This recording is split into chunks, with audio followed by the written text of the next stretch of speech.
Dr. Robert Vannoy, Exodus to Exile, Lecture 10b. This next slide summarizes the alleged anti-monarchy division of those 5 passages. Early source, chapter 9, verses 1 through 10, 16, and chapter 11, verses 1 through 15. And late source, chapters 8, 10, and 12. Notice the asterisks in chapter 11, verses 1 through 15, and chapter 10, verses 17 through 21.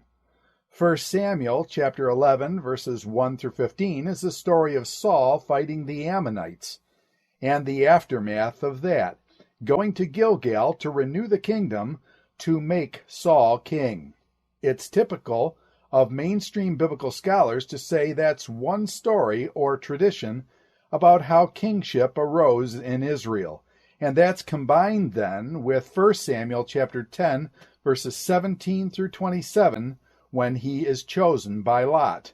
Those 2 conflicting accounts then are said to be harmonized by a redactional insertion in chapter 11, verse 14, where Samuel says, quote, "Let's go to Gilgal and renew the kingdom," end quote. Quote, "renew the kingdom," end quote, is a way to harmonize instead of, quote, "establish the kingdom," end quote. Just a few comments. There's more on that in your handout, but I think I'm not going to go into that in depth because of time, so we can move on to some other things. But let's go back to the handout. I do want to spend some time on chapters 12, 14, and 15. We were on page 4 of your handout, so let's look at 1 Samuel chapter 11, verse 14 to chapter 12, verse 25. Let's look at chapter 12, verses 1 through 25 first. 1 Samuel 12 describes Samuel's challenge to Israel to renew her allegiance to Yahweh on the occasion of the introduction of kingship into the structure of the theocracy. It seems to me that's what goes on in 1 Samuel chapter 12. The chapter divides into the subsections that are listed here. First, verses 1 through 5. Let's read these verses and then look at the comment. In verses 1 through 5, Samuel says to all Israel, quote, "I have listened to everything you have said to me, and have set a king over you. Now you have a king as your leader. As for me, I am old and gray, and my sons are here with me. I have been your leader from my youth until this day. Here I stand. Testify against me in the presence of the Lord and his anointed. Whose ox have I taken? Whose donkey have I taken? Whom have I cheated? Whom have I oppressed? From whose hand have I accepted a bribe to make me shut my eyes? If I have done any of these things, I will make it right." "You have not cheated or oppressed us," they replied. "You have not taken anything from anyone's hand." Samuel said to them, "The Lord is witness against you, and also his anointed is witness this day, that you have not found anything in my hand." "He is witness," they said, end quote. Now, in those verses, I think what Samuel is doing is securing vindication of his own covenant faithfulness during the previous conduct of his office as he presented people with the one who was to assume the responsibility of kingship. Samuel has been the religious and civil leader of the nation.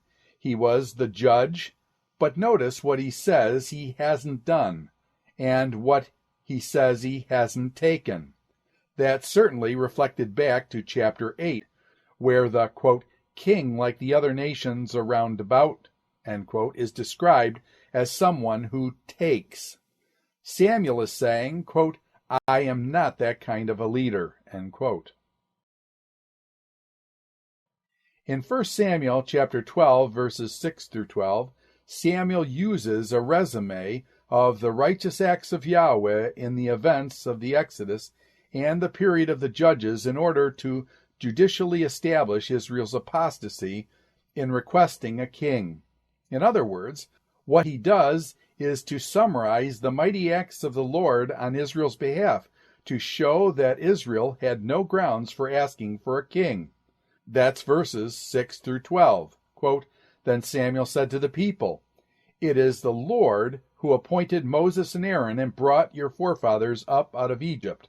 Now then, stand here, because I am going to confront you with evidence before the Lord as to all the righteous acts performed by the Lord for you and your fathers.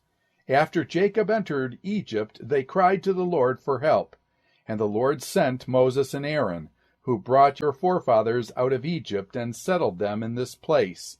But they forgot the Lord their God, so he sold them into the hand of Sisera, the commander of the army of Hatzor, and into the hands of the Philistines and the king of Moab, who fought against them. They cried out to the Lord and said, quote, 'We have sinned. We have forsaken the Lord and served the Baals and the Ashereths. But now deliver us from the hands of our enemies, and we will serve you.' End quote. What did the Lord do? He sent deliverers, and he mentions some of the judges, bringing this up to date to the time of Samuel himself, whom the Lord sent as a deliverer. Quote, 'Then the Lord sent Jerubbaal, Barak, Jephthah, and Samuel, and he delivered you from the hands of your enemies on every side, so that you lived securely. But when you saw that Nahash, king of the Ammonites, was moving against you, you said to me, No, we want a king to rule over us, even though the Lord your God was your king.' End quote. So you see what he is doing. He is showing the covenant faithfulness of the Lord to his people through previous generations, and showing how they should have found their security in following after the Lord and being faithful to him. But they were not satisfied with that, so he establishes their apostasy in requesting a king. Verse 13 stands by itself. Samuel indicates that in spite of that apostasy, the Lord chose to use kingship as an instrument of his rule over his people. The time of kingship has arrived in God's sovereign purpose. Verse 13 says, "Here is the king you have chosen, the one you asked for." Quote, "See, Yahweh has set a king over you." End quote. It's the Lord's purpose to give them a king. I want to spend some time on 1 Samuel chapter 12, verses 14 through 15. Let me read what I have here in your handout. I'll read verses 14 and 15 in the NIV first. The NIV says, quote, "If you fear the Lord and serve and obey him, and do not rebel against his commands, and if both you and the king who reigns over you follow the Lord your God, good. But if you do not obey the Lord, and if you rebel against his commands, his hand will be against you, as it was against your fathers." End quote. I think what you have here is a restatement of what you might call the covenant conditional. If you do certain things, fear the Lord, obey him, don't rebel against his command, a restatement of that covenant conditional on the occasion of integrating kingship into the theocracy, then takes on an added dimension, you might say. There's long been a consensus of interpreters that verse 14 has only a protasis, grammatical subordinate clause expressing a condition, quote, "if," end quote. It only has a protasis and lacks an apodosis. The translation normally adopted is similar to the RSV and the NIV. Now, if you look on the screen, I think the King James translates this correctly. It translates it with the apodosis. Right in the middle of the verse, you get this, quote, "then," end quote, marking the apodosis. You see, the King James Version says, quote, "If you fear the Lord and serve and obey him and do not rebel against his commands, then shall both you and the king who reigneth over you continue with power in the Lord your God." End quote. But if you look at the NIV and the RSV says, quote, "If you fear the Lord and obey him and don't rebel against him, and if both you and the king who reigns over you continue following the Lord your God, end quote, it supplies, quote, it will be well, end quote. That's not in the Hebrew text. It adds it. In other words, it only has a protasis. It only has that, quote, if, end quote, that goes all the way down through the whole verse, and there is no apodosis, quote, then, end quote. The apodosis is provided by, quote, it will be well, end quote, in the RSV. That's basically what the NIV does, quote, if you fear the Lord and serve him and obey him and do not rebel against his commands, and if both you and the king who reigns over you follow the Lord your God, the NIV says, good, end quote. Quote, good, end quote, is not in the Hebrew text. That's provided. Now get back to your handout on the top of page 5, where I have the RSV. But notice the comments on the second paragraph on page 5, the last phrase, quote, it will be well, end quote, in the RSV, or, quote, good, end quote, in the NIV. Those do not occur in the Masoretic text and must be added to complete the sentence. H.P. Smith has pointed out that this is the logic for translating verses this way in spite of its not being worded that way in the Hebrew text. Smith points out, quote, if we begin the apodosis with Veki atem, it is normally translated, quote, then, end quote, in the middle of the verse, like the King James does, end quote. It's grammatically the correct thing to do, and that's the way the Hebrew text reads.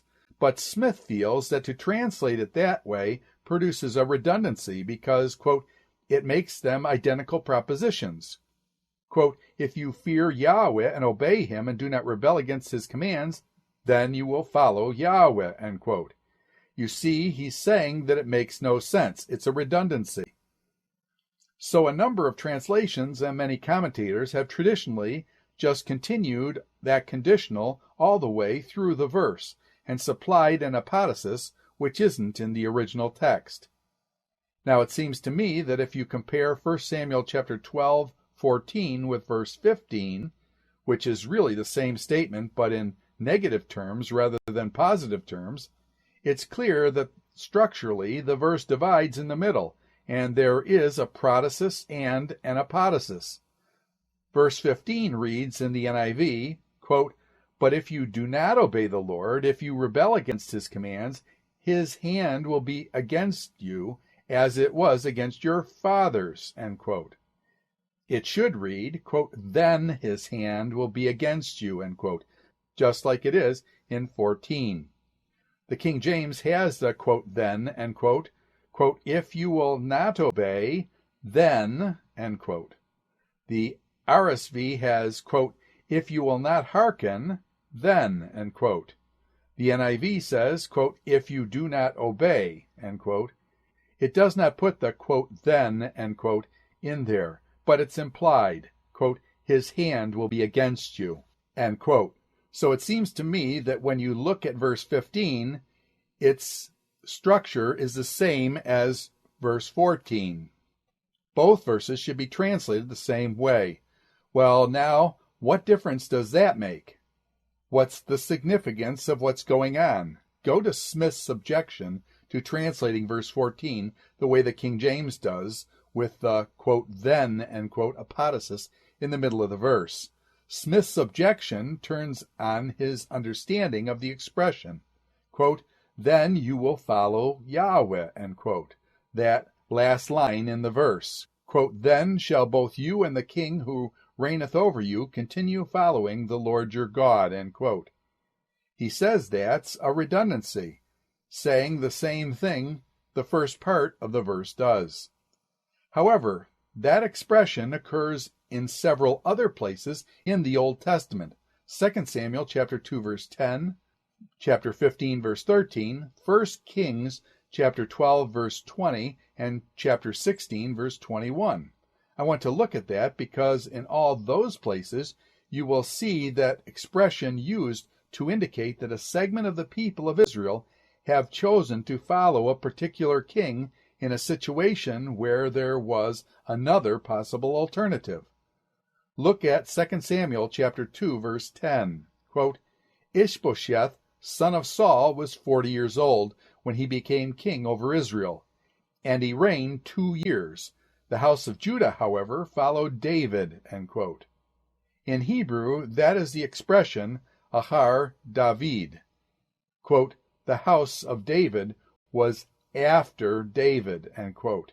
In other words, what you have is a decision to follow David, while Ishbosheth remained over the remainder of the nation. There was an alternative. There were divided loyalties between Ishbosheth and David, and Judah was, quote, after David, end quote. Let's look at 1 Kings chapter 12, verse 20. Quote, when all the Israelites heard that Jeroboam had returned, they sent and called him to the assembly and made him king over all Israel. Only the tribe of Judah remained after the house of David, end quote. The NIV says, quote, loyal to the house of David, end quote. This is the time of the division of the kingdom, and Jeroboam reigning in the north. Only Judah is following David. Only Judah is after David. Judah is called, quote, the house of David, end quote, at the time of the division of the kingdom. Look at 1 Kings chapter 16, verse 21. Quote, then the people of Israel were split into 2 factions. Half supported Tibni, son of Ginath, for king, and the other half supported Omri. End quote. Now, that word, quote, supported, end quote, is actually, quote, after, end quote. So half were, quote, after Tibni, the son of Ginath, end quote, and the other half were, quote, after Omri, end quote. So there were divided loyalties between Tibni and Omri after the death of Zimri. 2 Samuel chapter 15, verse 13 is about the rebellion of Absalom. I won't look at that as we are pressed for time. But when the men of Israel chose to give allegiance to Absalom and recognize him as king instead of David, they were after Absalom. That same expression is used in 1 Samuel chapter 12, verse 14, in the middle of the verse. Using this understanding of the phrase, then, one can say that here at Gilgal, Israel entered a new era in which the Old Covenant conditional took on a new dimension. What do I mean by that? With the institution of kingship, the potential is created for the people to have divided loyalties between Yahweh and the human king. Because of this, Samuel challenged the people to renew their determination to obey Yahweh and not rebel against his commands. That's what the apodosis is addressing, to demonstrate that they continue to recognize Yahweh as their sovereign. It is then not necessary to conclude that the expression, quote, if you fear Yahweh, then you will follow Yahweh, end quote, is a redundancy or an identical proposition. Rather, this is the expression of the basic covenant conditional in terms of a new era Israel was entering. If Israel fears Yahweh, obeys him, and doesn't rebel against him, what will she do? She will show that she continues to recognize Yahweh as her sovereign, even though human kingship has been introduced into the structure of the theocracy.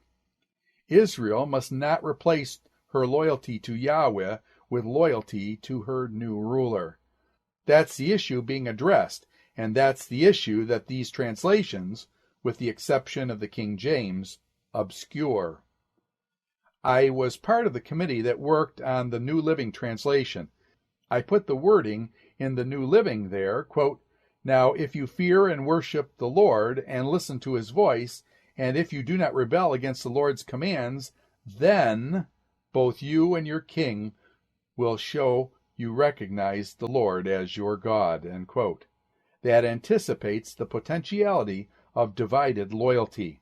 It seems to me that that's the issue.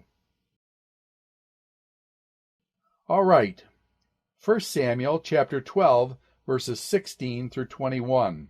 Quote, a sign given from heaven and Samuel's request to demonstrate the seriousness of Israel's apostasy in asking for a king to replace Yahweh, end quote.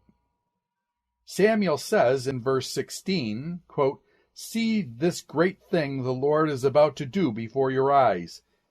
Is not the wheat harvest now? I will call upon the Lord to send thunder and rain, and you will realize what an evil thing you did in the eyes of the Lord when you asked for a king." End quote. Then the Lord sent the thunder and the rain, and the people asked for Samuel to intercede for them, and he does. So it was a serious sin to ask for a king in place of Yahweh, for it displayed contempt for previous deliverances and the lack of confidence in Yahweh's covenant rule. In 1 Samuel chapter 12, verses 23 to 25, over on page 7, Samuel describes his own continuing function in the new order. Notice when he says in verse 23, quote, "As for me, far be it from me that I should sin against the Lord by failing to pray for you, and I will teach you the way that is good and right." End quote. Chapter 12 is often called, quote, "Samuel's farewell address." End quote. In fact, the NIV uses that heading. This is not a farewell address. Samuel isn't going anywhere very soon. He's no longer going to be their civil leader, but he's going to pray for the people, and he's going to instruct them. He's going to perform the role of the prophet. He says, quote, "I will teach you the way that is good and right." End quote. What's the way that is good and right?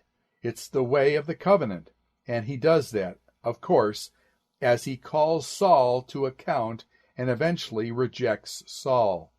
So Samuel describes his own continuing function in the new order, and concludes his remarks that a repetition of Israel's central covenantal obligations in verse 24, reinforced by the threat of covenant curse on Israel should they apostatize. Verse 24 pretty much sums up the essence of Israel's covenant obligation. It's a great verse. Notice what it says, quote, "Be sure to fear the Lord and serve him faithfully with all your heart." End quote. That's the fundamental covenant obligation. What motivates that? Quote, "Consider what great things he's done for you." End quote. There's that historical prologue again, recalling the beneficent acts of the great king on behalf of his people. The stipulations follow in verse 25, quote, "If you persist in doing evil, both you and your king will be destroyed." End quote. There is the threat of the covenant curse. Now, I'm going to stop with that. What follows on page 7 is a rather detailed discussion of chapter 11, verses 14 and 15. I'm going to skip over that, but I think that what you have in this section from 8 to 12 is Israel's sin in requesting a king, the Lord's determination that the time for kingship has arrived, his instruction to Samuel to appoint that king, and then the inauguration of Saul's reign in the context of a renewal of allegiance to the Lord in the assembly of all Israel. Israel renews their allegiance to the Lord on the occasion of the inauguration of Saul. If you look at 1 Samuel chapter 11, verses 14 through 15, I made a couple brief comments there. 11, 14 through 15 summarize all that goes on in chapter 12. You read in chapter 11, verses 14 through 15, that after Samuel's victory over the Ammonites, he says to the people, quote, "Come, let us go to Gilgal, and there," end quote, NIV says, quote, "reaffirm your kingship," end quote. I think it's a bad translation. It should say, quote, "renew the kingdom," end quote. It doesn't mean, quote, "reaffirm," end quote. It means, quote, "renew," end quote. The question is, renew whose kingdom? And I think in the context it is the kingdom of Yahweh. This is the renewal of allegiance to Yahweh. Quote, "Let us go down to Gilgal and renew the kingdom." So all the people went to Gilgal, end quote. The NIV says, quote, to confirm Saul as king in the presence of the Lord, end quote. It doesn't say, quote, confirm Saul's kingdom, end quote. It says, quote, they made Saul king, end quote. They had already chosen Saul to be king, so they went to Gilgal to renew the kingdom, Yahweh's kingdom, and there they made Saul king. It's not a renewal of Saul's kingdom in verse 14, because Saul had not yet been inaugurated as king. This is the inauguration of his reign. Quote, so they went to Gilgal and made Saul king in the presence of the Lord. There they sacrificed fellowship offerings before the Lord, and Saul and all the Israelites held a great celebration. End quote. Now, there are two rather crucial translation issues I just touched on. There's more detail in the handout. I'm not going to hold you accountable for that. But if you want to read through that in the handout, you will see some more details on that. But they went to Gilgal to renew the kingdom and to make Saul king. They sacrificed fellowship offerings for the Lord. Saul and all the Israelites held a great celebration, and the details of that are described in detail. All right, if you go back to your outline, number 6 is, quote, Samuel rejects Saul, 1 Samuel chapters 13 and 15, end quote. In chapter 13, the Philistines again assembled to fight Israel, and you read in verse 7, quote, Saul remained at Gilgal, and all his troops were with him, were quaking with fear. He waited 7 days, the time set by Samuel. But Samuel did not come to Gilgal, and Saul's men began to scatter, end quote.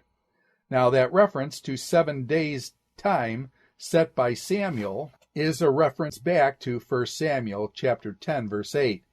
At the time Samuel had anointed Saul, he told him, quote, go down ahead of me to Gilgal. I will surely come down to you to sacrifice burnt offerings and fellowship offerings, but you must wait 7 days until I come to you and tell you what you are to do, end quote. So this is the situation. Saul goes to Gilgal. He's waited there 7 days, and Samuel still hasn't come. So in verse 9, Saul says, quote, bring me the burnt offering and fellowship offering, end quote. Saul offered up the burnt offering, and just as he finished making the offering, Samuel arrives. So he didn't wait long enough. It was still on that 7th day. Quote, what have you done? Asked Samuel. Saul replied, when I saw that the men were scattering, and that you did not come at the set time, I thought, now the Philistines will come down against me at Gilgal, and I have not sought the Lord's favor, end quote. So I felt compelled to offer the offering, end quote. Samuel's response in 1 Samuel 13:13 is directed towards him. Quote, you have not kept the command the Lord your God gave you. If you had, he would have established your kingdom for all time. But now your kingdom will not endure. The Lord has sought a man after his own heart, and appointed him leader of his people. End quote. So because Saul did not obey the word of the prophet Samuel, as he had been instructed, the Lord tells him that he will not have an enduring dynasty. At this point, he's not going to be removed from his office as king, but he will not have an enduring dynasty. Chapter 15 is another chapter where Saul receives an instruction from the Lord through Samuel. You read in the first verse, quote, Samuel said to Saul, I am the one the Lord sent to anoint you king over his people Israel. So listen to that message from the Lord. This is what the Lord Almighty says. End quote. So here is the word of the Lord. I will punish the Amalekites for what they did to Israel when they waylaid them as they came up out of Egypt. End quote. Remember, we looked at that. They were on their way to Sinai, the Amalekites attacked, and the Lord said to Joshua, quote, write this down, end quote. Now he instructs Saul, quote, attack the Amalekites, totally destroy everything that belongs to them. Do not spare them. put to death men, women, and children, and sheep, cattle, and pigs." End quote. This is harem, just like you have in the book of Joshua.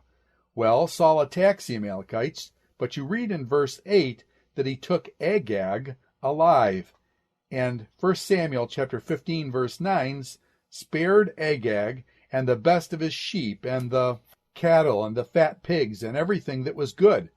And the Lord comes and tells Samuel, quote, "I am grieved that I have made Saul king, because he's turned away from me and has not carried out my instruction." End quote. Literally, quote, "he has not obeyed my words," end quote. Quote, "has turned away from me," end quote, is the same expression in chapter 11, verse 14, meaning that he is not, quote, "after the Lord," end quote. So the Lord sends Samuel to confront Saul, and when Samuel reaches him, notice what Saul says in verse 13. Quote, "Samuel said, 'The Lord bless you. I have carried out the Lord's instructions,'" end quote. Samuel wasn't taken in by that and asks, quote, "What then is this bleating of sheep in my ears? What is the lowing of cattle?" End quote.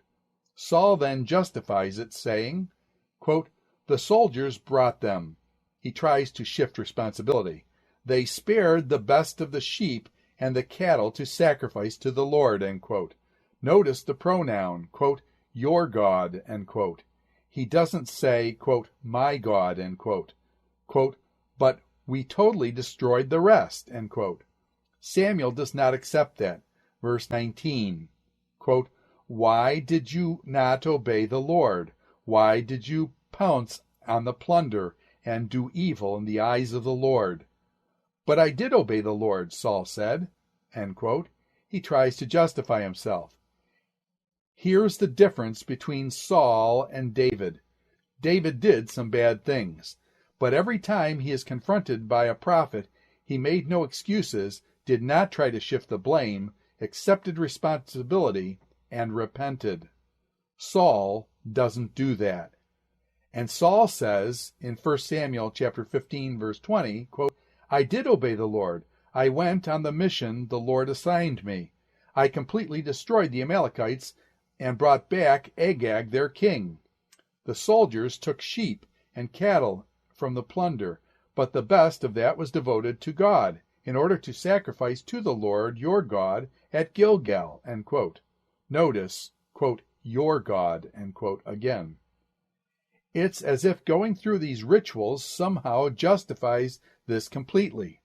Samuel's reply is a classic statement on the relationship of sacrifice to obedience.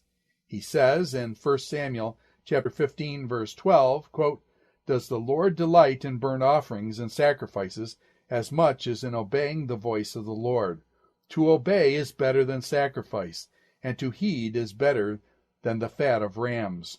For rebellion is like the sin of divination, and arrogance like the evil of idolatry. Because you have rejected the word of the Lord, he has rejected you as king." End quote. That goes back to the covenant conditional of chapter 12, verse 14, to obey and not rebel. Saul did rebel and then tried to justify it. Because of that, the Lord says, quote, "I have rejected you as king," end quote.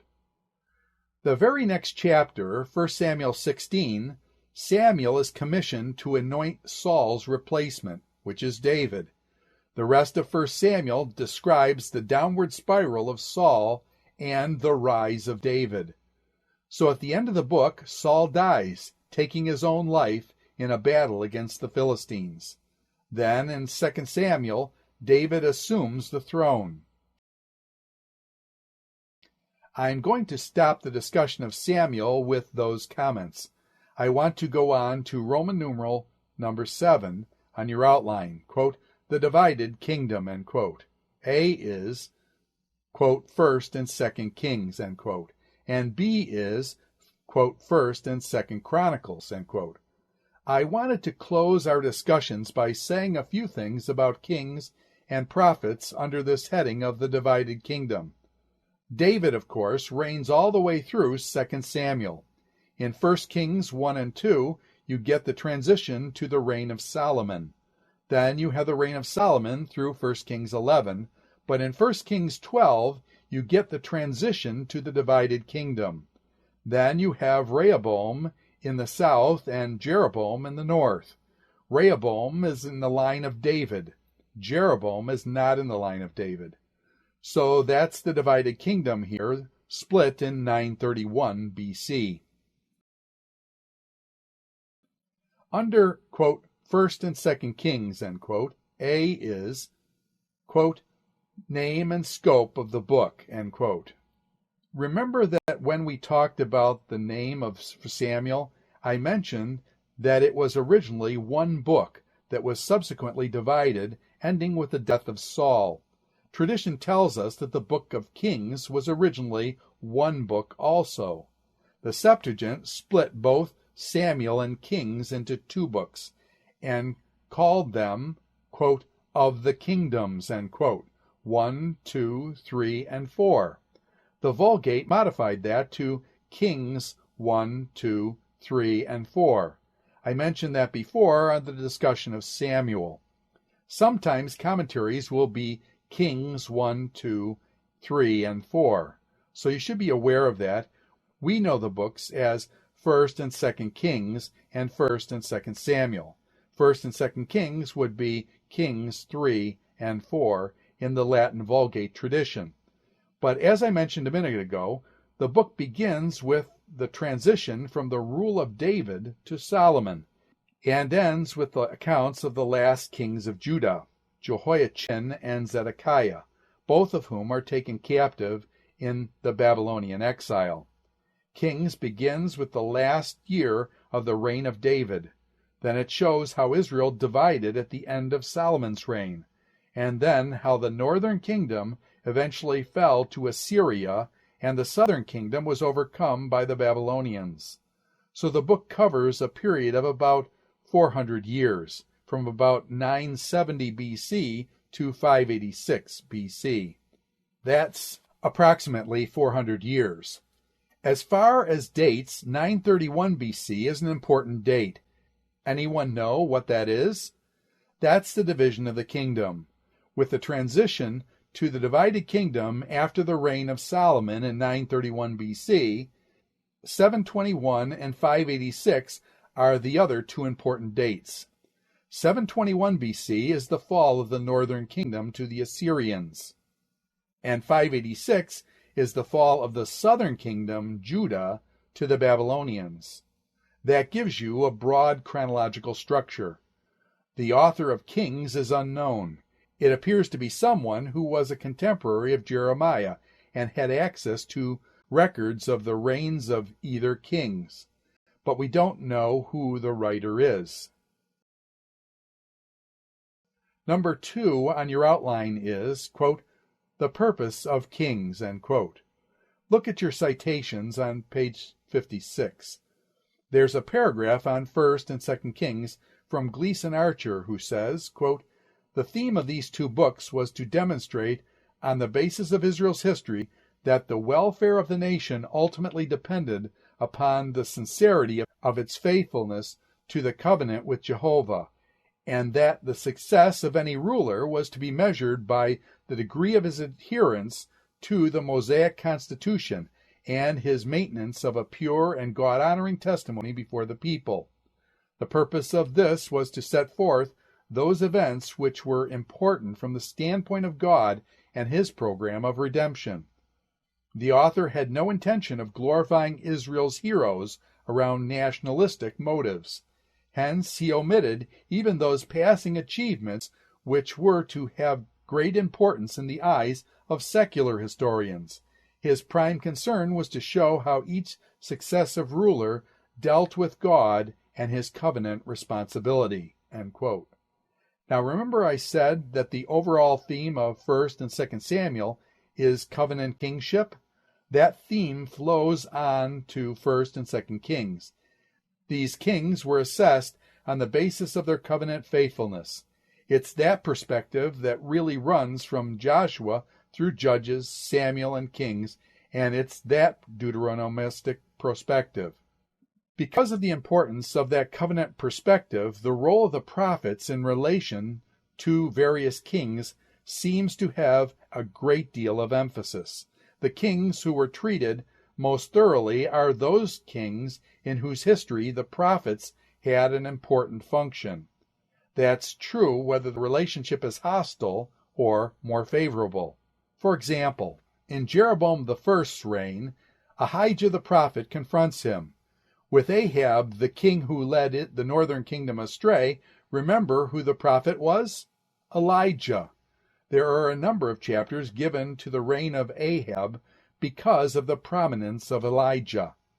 With a more favorable relationship to a king, you think of Hezekiah, where Isaiah had strong influence in his life and reign. Remember that relationship between kings and prophets was really established by Samuel. Samuel was a prophet, and he was God's instrument in establishing kingship. We looked at the text where Samuel said, quote, "I am going to teach you to do the right way," end quote. That's what prophets did for the kings as well as for the people. In Israel, the king was always accountable to the prophet. So as a result, in 1st and 2nd Kings, you have a description of this period of time in which the kings are judged by the measure of their faithfulness to their covenant obligation. I mentioned at the beginning of this course that you see this perspective in someone like Omri and his son Ahab. Omri was a very significant king. The Assyrian annals called Israel, quote, the land of Omri, end quote, centuries after he founded it. He was the one that founded Samaria as the capital of the northern kingdom. He had a dynasty that went down several generations. He's treated in 1 Kings chapter 16, verses 23 to 28. He's given only 6 verses. Very little is said of him. But his son Ahab receives a great deal of attention because Ahab is the one who led Israel astray to worship Baal and Asheroth rather than following the Lord. It's during Ahab's reign that Elijah is raised up as a prophet, and you have all those stories of interaction between Elijah and Ahab. Now, if you look at the assessment of the kings, you will find unqualified approval only of 2 kings, both of Judah, and that's Hezekiah and Josiah. Hezekiah is in 2 Kings chapters 18 through 20, and Josiah is in 2 Kings chapter 22 through 23. There is qualified approval of a number where they walked in the way of their father David, and then you get the qualification. But they didn't remove the high places or something of that sort.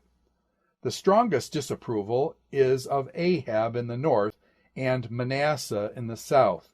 So you get that kind of assessment of kings with the highest degree of unfaithfulness in Ahab and Manasseh, and the highest degree of faithfulness in Hezekiah and Josiah. I think the end result of the book of Kings is to show God's justice in bringing about the fall of both the northern and the southern kingdoms. You find that described quite well in 2 Kings chapter 17.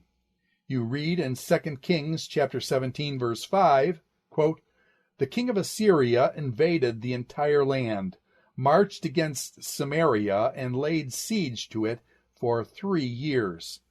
In the 9th year of Hoshea, the king of Assyria captured Samaria and deported the Israelites to Assyria." Now notice what follows, which gives an explanation of why this happened. He settled them in Halah and Gozan on the Harbor River, in the towns of the Medes. All this took place because the Israelites had sinned against the Lord their God, who brought them up out of Egypt, from under the power of Pharaoh, king of Egypt. They worshipped other gods and followed the practices of the nations the Lord had driven out before them. End quote. In verse 9, the Israelites did things against the Lord their God that was not right. Verse 10, They set up sacred stones and Ashtaroth poles. Verse 12, they worshipped idols, and the Lord said they shouldn't have done that. Verse 13, the Lord warned Israel and Judah through all its prophets and seers, quote, turn from your evil ways, observe my commands, end quote. Verse 14, they refused to listen and were stiff-necked as their fathers had been, and would not trust in the Lord their God. 2 Kings chapter 17, verse 15 sums it up. Why the exile? Quote, they rejected his decrees and the covenant he made with their fathers and the warnings he had given them. They followed worthless idols and made themselves worthless. They imitated the nations around them, end quote.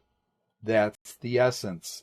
That's the reason for the exile. So, what happened? You read in verse 16, quote, so the Lord was angry with Israel and removed them from his presence, end quote. See, that's the exile of the northern kingdom and the fall of Samaria. But what about Judah? Judah doesn't join the exile until sometime later under the Babylonians, when power in Mesopotamia had switched from the Assyrians to the Babylonians. But it's the very same issue. In chapter 17, Judah goes on notice. It says that only Judah was left, and even Judah did not keep the commands of the Lord their God. They followed basically the same practices that Israel had introduced. Therefore the Lord rejected all the people of Israel. He afflicted them and gave them into the hands of plunderers and thrust them from his presence. So that is the explanation of why Israel went into captivity, as far as the structure of the book. I think this will help give you some handle on the content of the book. When you get to the divided kingdom period, it's the synchronous reigns of the kingdom of the north and the south. It's kind of hard to structure, but this will give you a broad structure. The first 11 chapters of 1 Kings are Solomon, the united kingdom under him. And then in 1 Kings chapter 12, you have the divided kingdom with Rehoboam in the south and Jeroboam in the north in 931 BC. If you go from 1 Kings 12 to 2 Kings 17, the chapter we just looked at, that's the divided kingdom until the fall of Samaria in 721 BC. Then what follows in 2 Kings chapter 18 through 25 is the continuation of Judah alone after Israel's fall until the fall of Judah at the end of the book. So that gives you a general structure of the content of 1st and 2nd Kings. Let's go on to 1st and 2nd Chronicles. Let me make just a few comments here. I think the question that often arises is, what's the difference between 1st and 2nd Kings and 1st and 2nd Chronicles? Why do you have these two books that have a fair amount of overlap? I think the basic difference is that Kings is retrospective. It's addressed to the needs of the community in exile. It explains to those people the reason for their condition, the reason why they are in exile. Chronicles has a different perspective. Chronicles addresses the needs of the restored community that has come back from exile.